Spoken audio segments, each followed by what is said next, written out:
सर्दियों की एक काली रात थी। घना कोहरा चारों ओर छाया हुआ था। दिल्ली से मुरादाबाद जाने वाली अंतिम ट्रेन स्टेशन से छूट चुकी थी।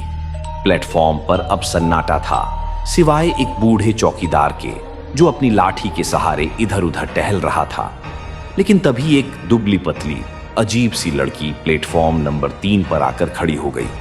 उसके कपड़े पुराने और फटे हुए थे, बाल बिखरे हुए और आंखें बेहद गहरी और खाली। वो चुपचाप एक बेंच पर बैठ गई और ट्रैक की ओर देखने लगी। रेलवे स्टेशन के टिकट काउंटर पर बैठा अर्जुन रात की ड्यूटी पर था। उसकी नजर उस लड़की पर पड़ी। इतनी रात को कोई लड़की स्टेशन पर अकेली कैसे हो सकती है, ये सोचकर वह थोड़ा चिंतित हुआ। वह अपनी टॉर्च लेकर उसके पास गया।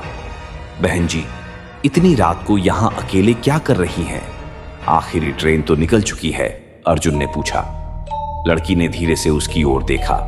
उसकी आंखों में कोई भावना नहीं थी। वह बस धीरे से बोली, मैं अपनी ट्रेन का इंतजार कर रही हूं। कौन सी ट्रेन? अर्जुन ने हैरानी से पूछा। अंतिम ट्रेन, उसने जवाब दिया और फिर ट्रैक की ओर देखने लगी। अर्जुन को उसकी बात अजीब लगी। उसने आसपास देखा, स्टेशन पर और कोई नहीं था। वह वापस टिकट घर की ओर लौट आया, लेकिन उसका मन बेचैन हो गया था। उसे ऐसा लग रहा था कि कुछ ठीक नहीं है। थोड़ी देर बाद तेज हवा चलने लगी। प्लेटफॉर्म की लाइटें झपकने लगीं। घड़ी ने रात के 12 बजाए और तभी ट्रैक नंबर 3 पर बिना कोई आवाज किए एक पुरानी धुएं से भरी ट्रेन आकर रुकी। अर्जुन हैरान रह गया।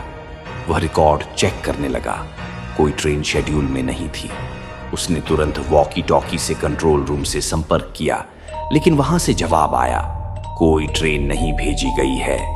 उसी समय उसने देखा कि वो लड़की ट्रेन की ओर बढ़ रही है। दरवाजा अपने आप खुला।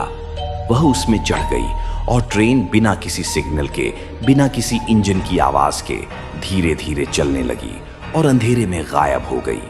अर्जुन का शरीर पसीने से भीग चुका था। वह अगले दिन की रिपोर्ट में ये बात लिखना चाहता था, लेकिन उसे डर था कि कोई उस पर विश्वास नहीं करेगा। अगले दिन उसने स्टेशन के पुराने रिकॉर्ड्स खंगालने शुरू किए।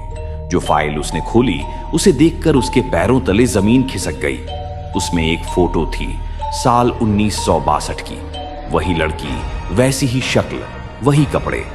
फाइल में लिखा था, शकुंतला देवी, उम्र 23, ट्रेन दुर्घटना में मौत, प्लेटफॉर्म नंबर 3 पर ट्रेन के नीचे कट गई। अर्जुन की सांसें रुक गईं। उसका दिमाग सुन्न पड़ गया।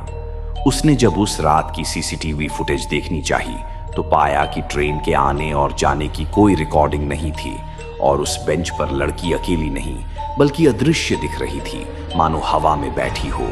स्टेशन मास्टर से बात करने पर पता चला कि हर साल 29 दिसंबर की रात को ठीक 12 बजे एक अदृश्य ट्रेन आती है और उसमें वही लड़की दिखाई देती है जो अपनी ट्रेन पकड़ने आती है।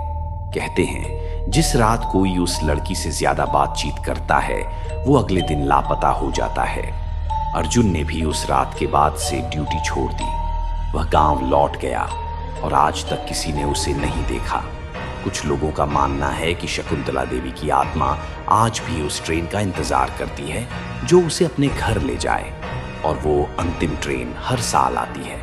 बस कुछ चुने हुए लोगों को दिखती है। जो एक बार उसमें चढ़ जाए वो कभी लौट कर नहीं आता।